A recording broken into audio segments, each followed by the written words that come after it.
нийгмийн эрүүл мэндийн үндэсний төв.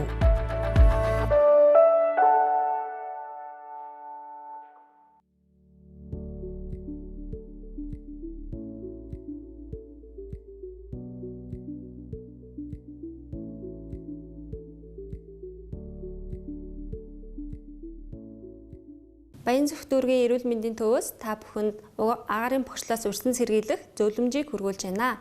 Агаарын бохирдол гэдэг нь хүний эрүүл мэнд болон эдийн засагт тохирол үзүүлэгч хий, хатуу, шингэн төлөвтэй харилцууд агаарт тэгдэс ялгарч байгааг хэлдэг.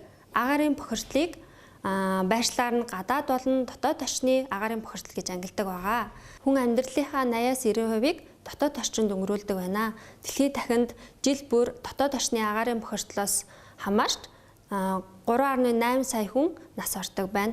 Дотоод орчны агаарын бохирдлын их үүсвэрүүдийг дурдвал гэртээ тамхи татах, ил гал төлөх үед гарах утаа тортог. Мөн гадаад орчны агаарын бохирдол маань дотоод орчны агаарын бохирдлын их үүсвэр бас болж байдаг. Мөн орон сууцнд болохоор агаарыг бохирдуулж байгаа хүчин зүйлүүд нь амьтны хаг, хөгц, мөөгөнцөр, шаардлага хангаагүй барилгын материал болон тавилгууд зэрэг багтдаг байгаа. Та дотоод орчны агаарын бохирдлыг бууруулахын тулд гэртээ өдөр бүр чихтэй цэвэрлэгээ хийх, гэртээ агаар цэвэршүүлэгчийг тогтмол хэрэглэх, ногоон ургамлыг тарих, агаарын бохирдол бага үед буюу агаарын чанарын индекс 100-аас доош үед гэртээ цонхоо нээж 30 минутаас дээш хугацаагаар агаар сэлгэлтийг хийх хэрэгтэй. Гадаад орчинд агаарын бохирдлоос өөртөөгөө хамгаалахын тулд бид нэр шүүлтүүртэй маскыг тогтмол зүүж хэрэглэх хэрэгтэй байгаа. Зах зээл дээр маш олон төрлийн маскууд байдаг. Жишээ нь энэ бол дотроо шүүлтүүр хийх зориулттай мөн хавхлагтай маск байна. Энэ болохоор дотроо нэг удаагийн буюу дотроо шүүлтүүргүй мөн хавхлагтай юм маск байгаа. Том хүний болон хүүхдийн гэсэн маскууд байгаа. Тэгэхээр эдгээр маскуудыг сонгохдоо та юуг анхаарах вэ гэхээр заавал агаарын бохирдлоос хамгаалахын тулд таны сонгох маск маань шүүлтүүртэй байх ёстой. Тэгээд таны нүүрэнд яг тохирсон байх хэрэгтэй. Эдгээр зүйлийг анхаарах хэрэгтэй. Маскыг хэрэглэхдээ дараах зүйлсүүдийг анхаарнаа. Маск бүр өөртөө ашиглах хугацаатай байдаг тул хугацааг нь шалган хэтрүүлэхгүй байх. Маск бүрийн зааврыг шалган шүүлтүүрийг хугацаанд нь солих. Маск тус бүрийг цэвэр уутанд хийж хадгалах. Бусдад дамжуулахгүй байх. Дахин ашигладаг амны халтыг хэрэглэхдээ өдөр бүр сайтар угааж байх хэрэгтэй. Та бүхэндээ хүүхдтэй маскыг хэрхэн зөв зөвлөх талаар зөвлөмжийг хүргье. Энэхүү маск маань шүүлтүүртэй мөн хавхлагтай маск байгаа. Хүүхдийн нүүрэнд яг тохирсон байхаар сонгох хэрэгтэй. Хүүхдийн нүүрэндээ зүлгээд хамрын дээд хэсэгт зай байгаа эсгийг шалгана. Хацрын хоёр хэсэгт зай байгаа эсгийг шалгана. Эрүүний доод хэсэгт зай байгаа эсгийг цайтар шалгах хэрэгтэй. Мөн тогтоогч уяагаараа хэмжээг нь бас тохируулж өгөх хэрэгтэй.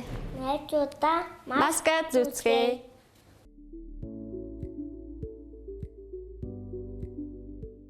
Сайн байцгаана уу? Та бүхэнд томоо тус өвчний талаар товч мэдээлэл өгье.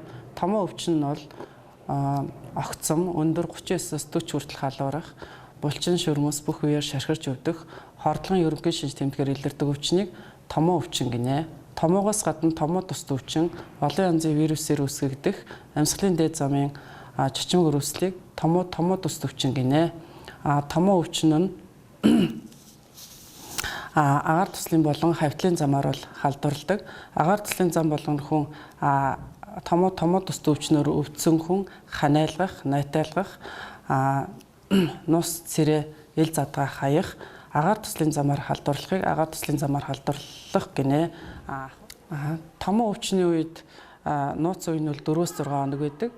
Хөнгөн үедээ бол 2-3 хоног баг зэрэг халуурн, нусгаар нь, толгой хувьд нь ерөнхий хорлогын шинж тэмдэг хөнгөн зэргээр илэрдэг.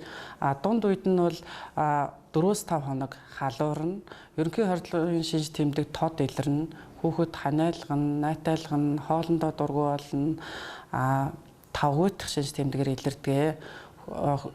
Томоо өвчний хүнд зэргийн үедээ болох төр хүүхэд бол тогтмол өндөр халуурш, татах, ухаан алдах, зүрх судас болон төв мэдрэлийн системийн үйл ажиллагаа дарангуйлагдана, хатгай өвчнөр хүндэрдэг.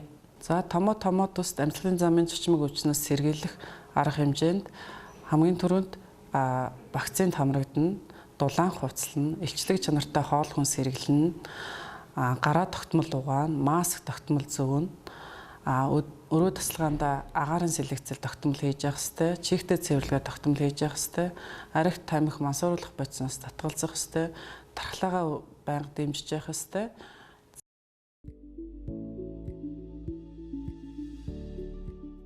Та бүхэндээ томоо болон томоо төсд өвчний үед хүүхдийн дархлаа сэргээх зорилгоор хийдэг цэгэн массажийг хүүхд дээрээ хийж үзүүлье.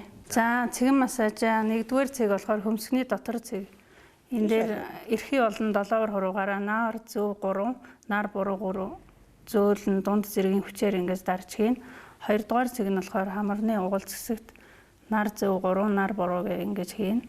3-р цэг нь болохоор эрүүний очны хонхорт нар зөв нар буруу ингэж хийн.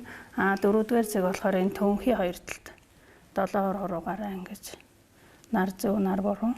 За 5-р цэг нь болохоор иргэний энэ дотор талд байгаа.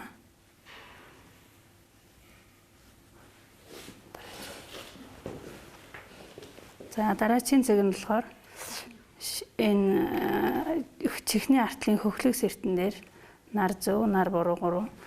Дараагийн цэг нь болохоор шилний хонхор дээр нар зөв нар буруу дунд зэргийн хүчээр ингэж дарж хийх юм аа.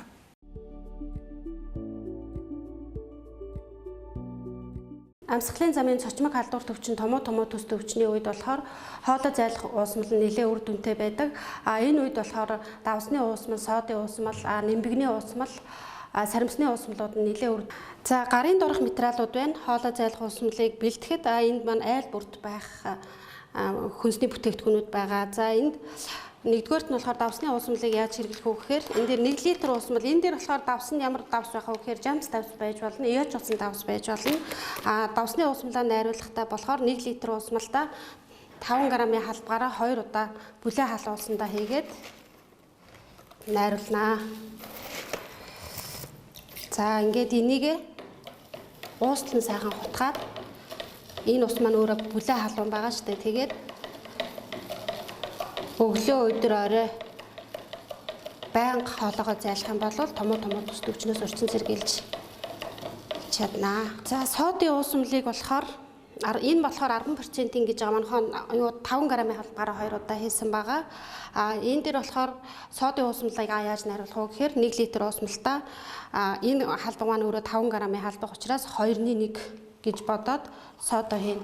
Тэгэхээр энэ 5 грамын халбаг учраас 2-1 гээд 1 литр бүлээн хал уусандаа хийгээд бас сайхан хутгаж агаад 5-10 минутын дараа